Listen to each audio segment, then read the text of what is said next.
Speaking to Bloomberg, the non-executive chairman at CaixaBank argued European Union officials should take the new political situation in Italy as a note of caution. Mr. Gual claimed that, despite his confidence in a sensible resolution against the Italian threat to the Brussels bloc's monetary union, European authorities should work towards the creation of sufficient leverage against future threats.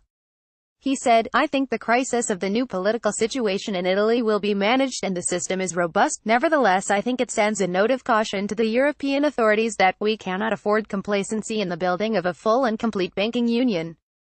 Getty Bloomberg Italy News, new Eurosceptic political situation will create difficulties for the EU and Eurozone. At some point, we have to go on constructing the union so that it has sufficient backstops and sufficient leverage to deal with financial turmoil. It's important that we go on building a full and complete banking union. To fully complete the banking union, we need to make sure that national barriers introduced by domestic authorities are removed, but, of course, we face significant political difficulties.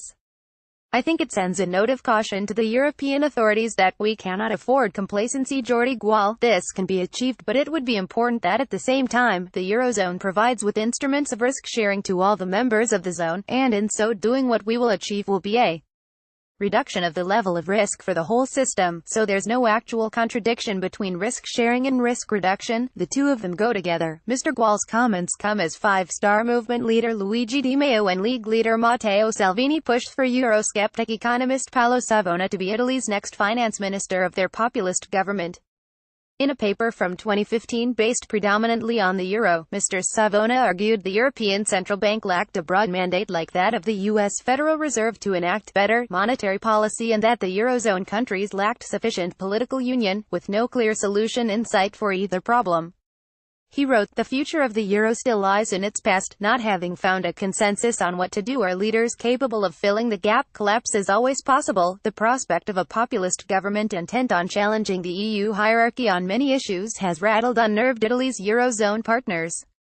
On Tuesday, Italian Europe Minister Sandro Gozzi warned that the incoming populist coalition government could find itself in a standoff with Europe if it attempted to implement its anti-austerity economic program.